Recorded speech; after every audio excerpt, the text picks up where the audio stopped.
So how are you doing with your metaphors? I can see people scribbling away. My guess is you're writing your metaphors.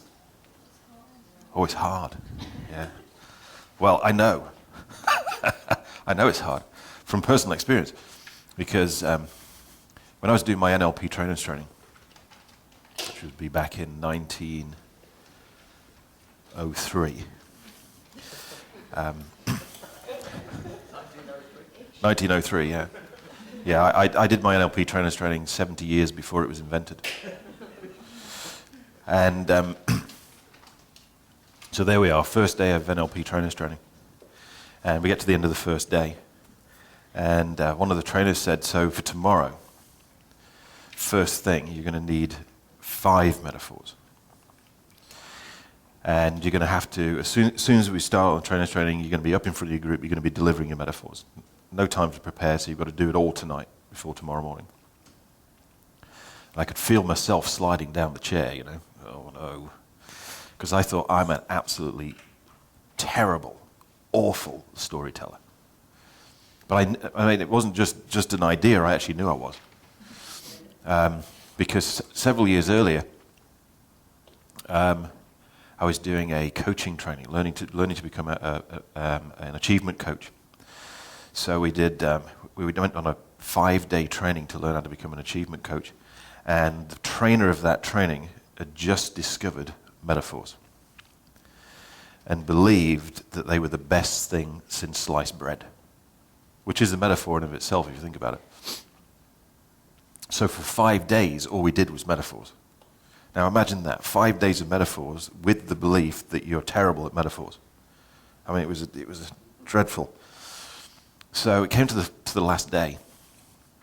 I'm thinking, last day, wow, that's good news. And so we're all sat there, and it was a business training, so it wasn't laid out like this. Tables were laid out like in a U shape. And there was 13 of us on the training. I was sat over here. And a friend of mine, Andy Cooper, was sat here. And the trainer comes in and said, okay, so, metaphors. Here we go again. And he said, I want each of you to give me an example of a metaphor that you could use in coaching to empower people. Andy, you start. No warning, no preparation, no nothing. I don't know if you've ever had one of these experiences. Have you ever been really, really pleased that you were going to go last? Thinking like, okay, I've got 12 people before me. That's good news. So Andy, poor Andy has to start, I'm thinking, wow, Andy. And Andy starts off telling his metaphor. And unfortunately, it was absolutely brilliant. So I'm thinking, where did that come from, Andy? Then the trainer just goes like, okay, you, can't remember the person's name, you, what's your metaphor? And this guy comes out with a metaphor that's even better than Andy's. You ever had one of those experiences where you wished you'd ever gone first? Because I'm thinking, if the trend keeps going and getting better and better and better and better, by the time it gets around to me at number 13, I'm going to be a huge disappointment to the crowd at large, I'm thinking. So I'm starting to rack my brains, okay, what's my metaphor? What's my metaphor? What's my metaphor? What's my metaphor? I don't know if you've ever experienced this, but sometimes when you're listening to people telling stories and telling metaphors, you tend to kind of like drift off into a bit of a trance, from time to time. And that's what happened to me. There's like metaphors going around the table. And I start disappearing off into a trance. And it took me back to a time when I was a kid, and I was playing with one of those radios I told you about earlier that I got working. And I was tuning around the dial, listening to various station, your awareness, on different things.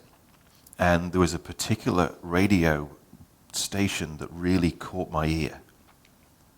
And if we're talking about synesthesias yesterday, I guess that would be an auditory kinesthetic synesthesia, And the reason it caught my ear was because it was broadcasting a radio play. Now, I don't know if you've ever heard radio plays before. Like the ones they broadcast on Radio 4 here in the UK. And it was a radio play about Merlin and Arthur. The great wizard Merlin and Arthur, the King of England. When I was a kid, I was really, really, really into wizards. So I was completely transfixed by this radio play.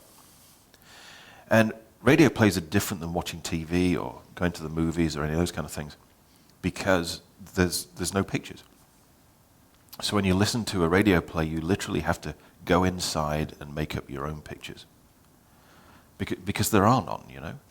So you have no choice. You have to go inside and make up your own pictures to the story.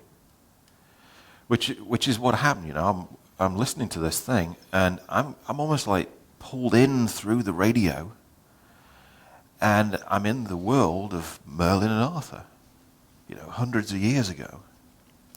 And you probably know the story, but you know, Arthur was the actual true king of England, though nobody knew it. Merlin knew it, but nobody else knew it. And years before, what Merlin had done was he'd taken a sword, it was called Excalibur, and he stuck it into a stone.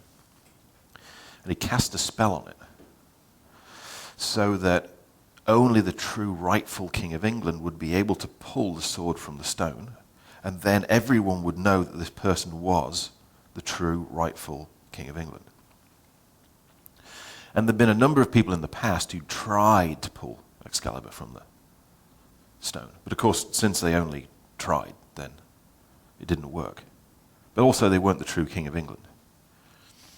And Merlin had spent several years teaching Arthur magic. And Arthur was getting pretty good at it. In fact, Merlin quite often said to him, "You are significantly better at this than you think you are. You know plenty of magic. You just don't know it yet. You just don't believe it yet. What you need to do is you need to go out there and actually work your magic."